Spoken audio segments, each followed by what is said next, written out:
Hey everyone, I'm back with another episode of Optimizing Ivy, this time focusing on Ivy's throws and when to use each of them. All of her throws have their own unique uses that are sometimes overlooked when players tend to autopilot towards what they think of as their combo throw in that matchup, usually up throw or down throw, instead of making use of all four in the right situations. So while I'll be covering specific combo follow-ups in various situations that might not be obvious, the point of this video is how to use your throws correctly to mix up your opponents and their DI, not necessarily to serve as a guide on comboing out of these throws, since I could spend an entire video talking about just how to use up throw against fast fallers, or I could spend like an hour talking about what to do out of down throw in various situations. So having said that, let's open by reviewing down throw, which is probably the throw that you use 90% of the time as it is.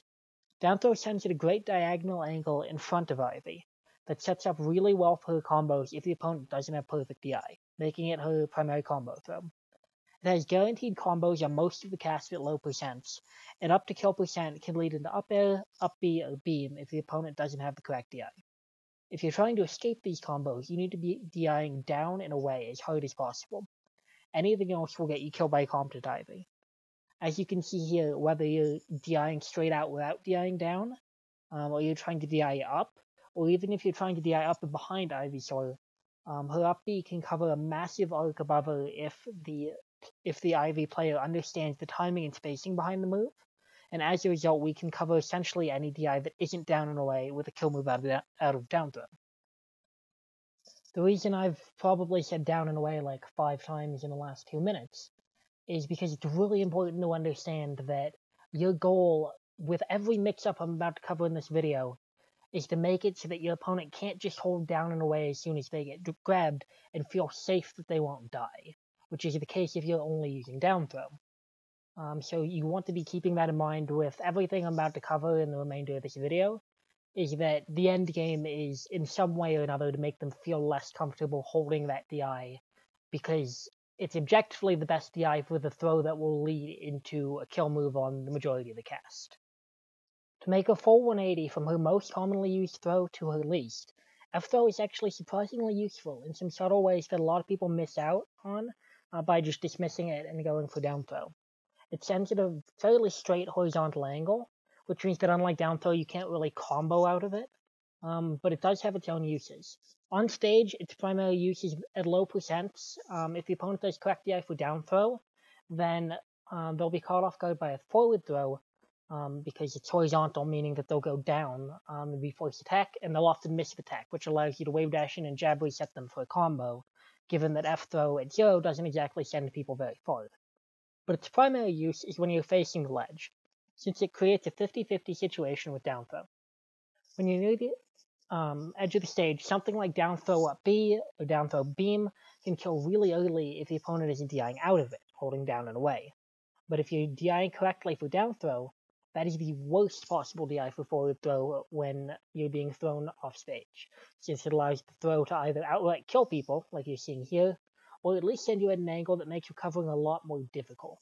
especially against characters, especially when you're dealing with a character who has such strong edge guards as Ivy.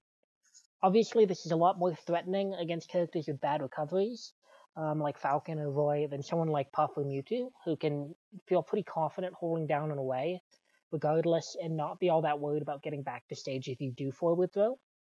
But regardless of whether or not they have good DI on the forward throw, if you do forward throw against a character like Falcon when you're facing the ledge, that still puts them in a really vulnerable situation. And it's just a very important mix-up in general in a lot of matchups that can either secure you easy edge guards if you get the forward throw mix-up,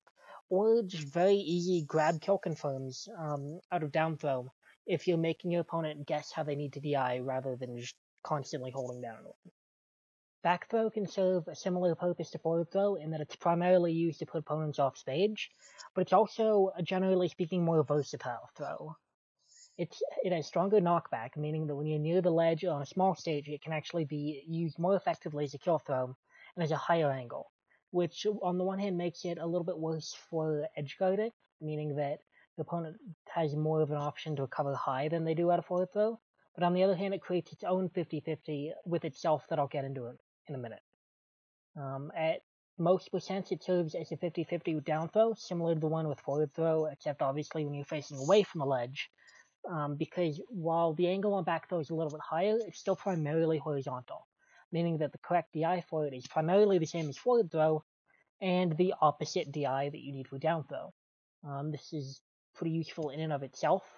because it lets you get the same 50-50, where they either DI poorly for back throw or they're DIing poorly for down throw. But the higher angle and stronger knockback on back throw also means that at higher percent it becomes a mix-up in and of itself when the Ivysaur has beam. If you DI out on a strong throw like back throw, it'll lead to death, like you can see here. But if you're holding in, it puts you at a perfect angle for Ivysaur to beam you, like you're seeing South do right now.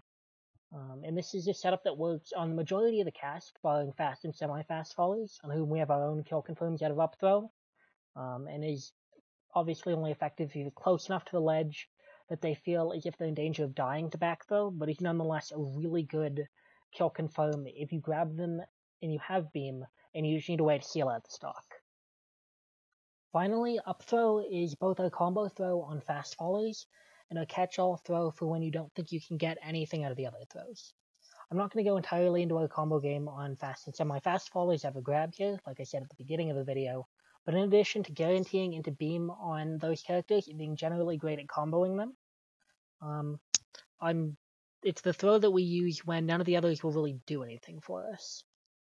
This is because it's the only throw that heals us and gives us solar beam charge, which means that even if we aren't getting a combo or a DI mix out of it, we're still benefiting beyond just the damage that we get from throwing them.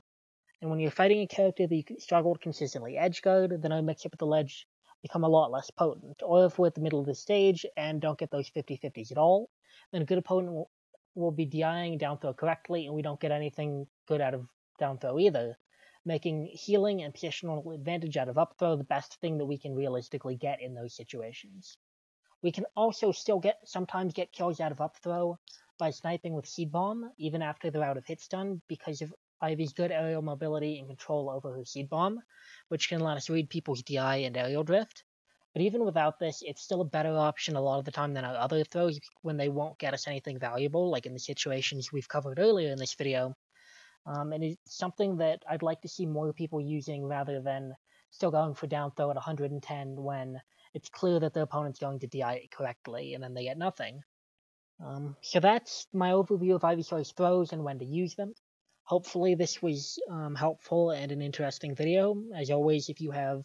feedback, feel free to let me know in the comments or on Discord. And thank you for watching.